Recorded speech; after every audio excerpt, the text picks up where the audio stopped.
Alright, so we are already inside the van and we're just waiting to have a signal so that we can leave the airport.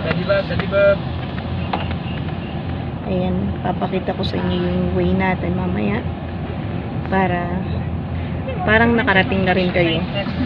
Sama-sama tayong enjoy ang view ng Boracay. This is the most memorable time for me because this is my first time to experience the Boracay Island and to see it in person. Sana mag-enjoy kayo guys sa ating paglalakbay kahit na nag-uumiyaw ang aking tagyawan. See, hindi na siya naniwa.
No, it's video. It's the there.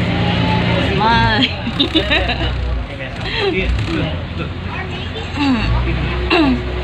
Whether it's dry, the water is wet. Yes. Information.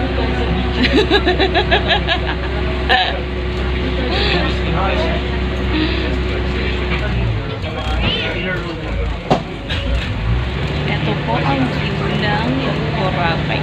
Ng Malay. Bayan po ng Malay ang Lani.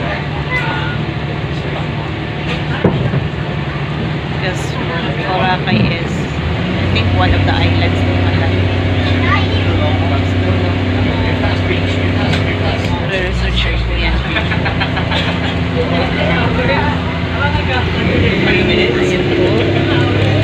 Medyo blurry siya kasi nasa tayo sa lamig.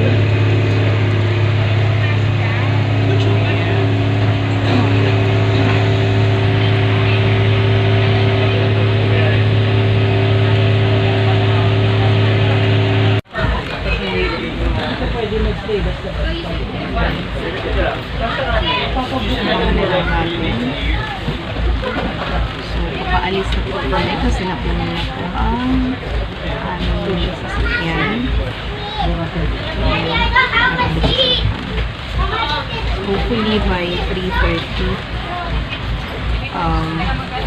makarating na tayo makarating na kami sa hotel para naman medyo makapagpahinga ang aking katawang lupa. And samahan niyo po guys sa ating pagbabakasyon lang wala sa plan. Bigla ang pagbabakasyon.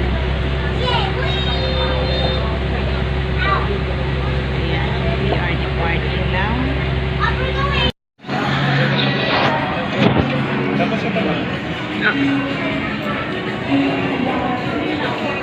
Hi guys! Nandito kami sa Henan Hotel. Kumakain ng dinner. So, kumakain kami. We are on a hotel. Kasi po, malakas kumain siya pa. Kaya, kung saan nakakatipid at kung saan yung mas maraming variety, pwede mong pagpilian ng kakainin. Doon ba doon? Wise din, diba?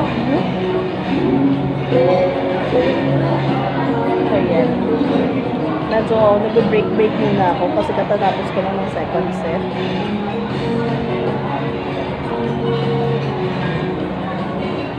So, first set ko, yung mga ewan ko kung nakalimutan ko yung tawag yung Korean food na ayun, California Maki.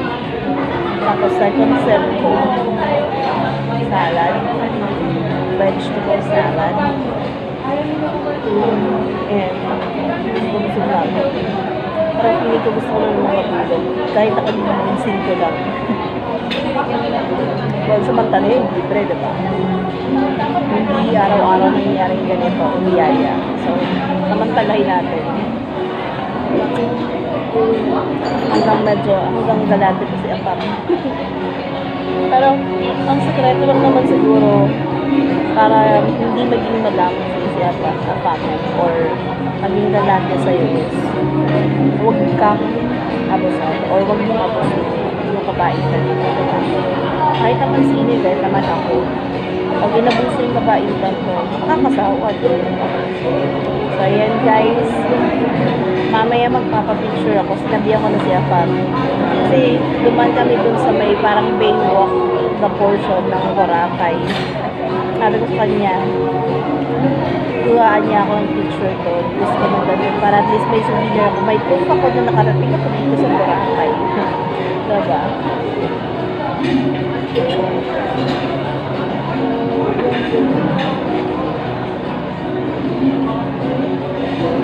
Hello kuya. Hello kami sa vlog ko. Ayan si kuya. Siya yung nag-serve ng water sa atin. So, anong name mo kuya? Ayan si Kuya Luis. Pagka naggawi kayo dito sa Henan Hotel, hanapin nyo lang si Kuya Luis. Ayan. Siya yung nagre-refill ng tubig namin kanina. Kaya napunta ako sa tubig. Ayan. So, papakita ko sa inyo yung view ng Henan Hotel kagabi. At medyo siguro hindi kuha bantong vlog na to kasi normally diba ang vlog is 15-30 minutes lang. So, ang gagawin ko siguro, gagawin ko siya 3 parts yung vlog. Yung first is yung first time ko makasakay ng aeroplano. Opo, hindi ko po pinakahiya yun na at my age. Ngayon pa lang ako makasakay ng aeroplano. Kasi, mas na-enjoy ko kasi magbiyahe ng bus. Pero,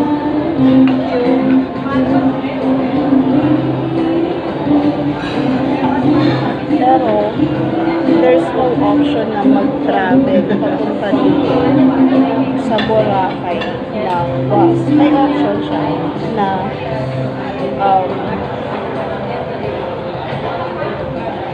Oro from Manila Port.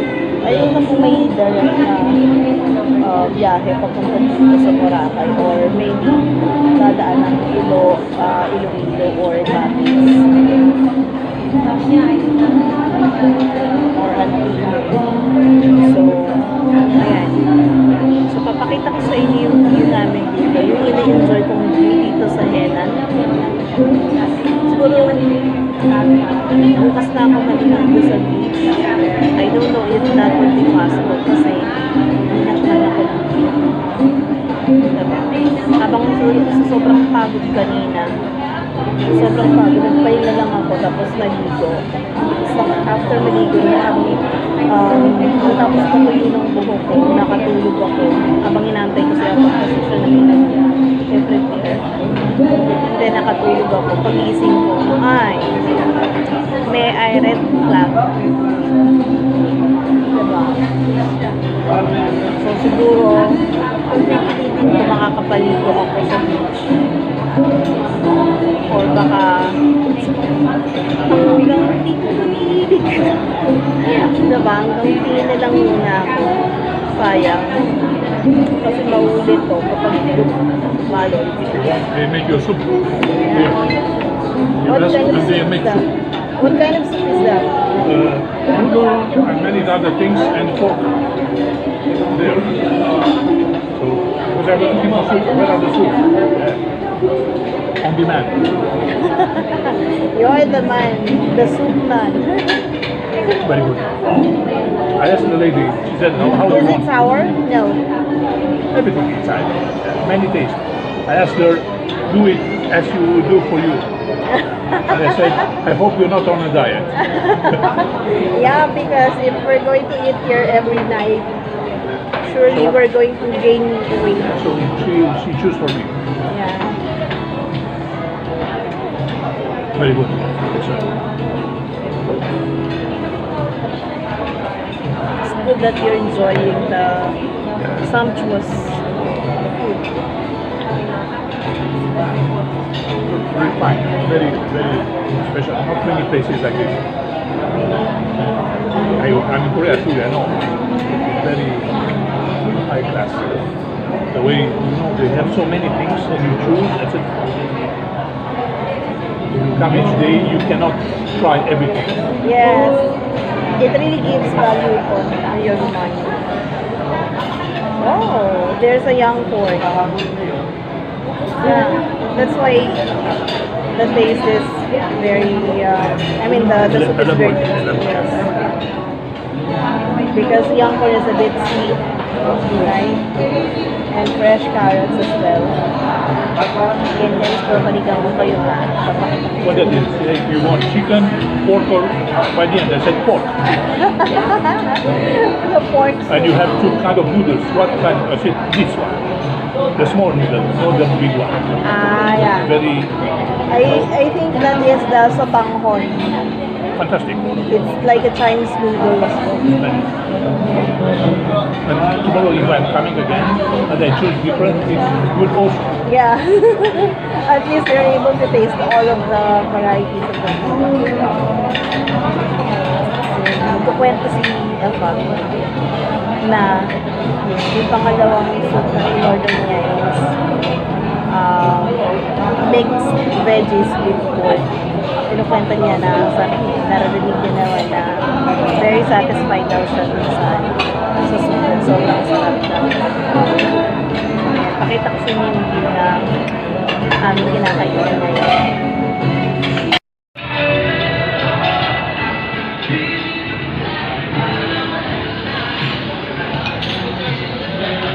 Ayan po, seryoso kumakain siya pa. Ito yung view ng Henan Hotel. Yan, nandito kasi ngayon sa may puno. Hello, kuya. Hindi nyo narinig. Yun ang sarap ng pool. I wish pwede akong lumusong ko, pwede akong tumalon. Yun din, marami pa rin tao kumakain dito. Ayan. Ito yung restaurant na pinakamaraming dumarayo kasi po buffet. So, medyo mataas yung ma-spend mo, pero makakamura ka naman. Not bad, right? There. Hi guys. Ayan, nandito na kami sa hotel. Si Afam naiwan dun sa may lobby kasi may ginagawa pa siyang report. Kausap niya yung boss niya sa France. Nag-negotiate pa sila kung kailan siya pupunta kasi ang gusto ng boss niya last week ng August pupunta siya ng France. Pero hindi naman siya pwede na kasi first week ng September 1 may pasok na. Umpisa na uli ng klase. So ako naman, ayan, nandito na ako sa room ko kasi antok na ako. So, kailangan kong matulog ng maaga. It's almost 9 PM pa lang. Pero kailangan kong matulog ng maaga kasi sasamba ko bukas. And isasama ko si Afam para naman at least makapakinig siya ng aral sa loob ng Iglesia ni Cristo. And at the same time, ma-observe niya kung gaano kaiba ang worship service na ginagawa sa Iglesia ni Cristo sa ibang mga religion. And then, ano pa ba? Ayan, busog na busog ako doon sa kinain namin. Kasi, ayaw niya kumain sa mga fast food, which is pabor sa akin kasi puro lang naman fried yun. At least, ngayon sa Henan Hotel, sila lang daw kasi ang nagsaserve ng buffet dito sa Boracay. Not bad para sa 870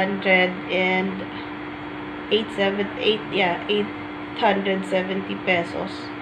So, not bad.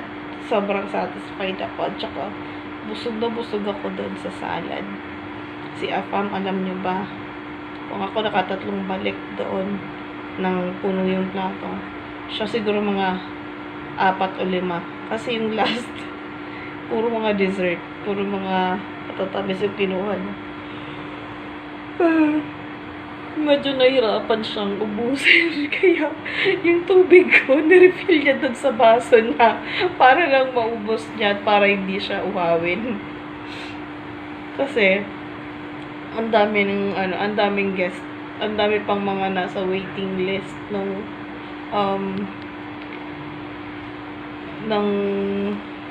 Henan dun sa hotel. So, sana napanood niyo yung kinuha kong video dun sa view ng Henan Hotel sa loob. Habang namamahinga ako na na kumain ng dinner. Ayan guys, so sana nagustuhan niyo itong ating vlog for today. Ang aming dinner date ni Afam. Dinner date na kanya-kanya kuha ng pagkain. So, salitan kami.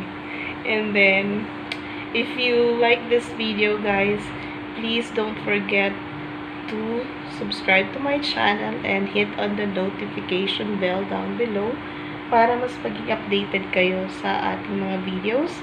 Again, thank you for so thank you and good night.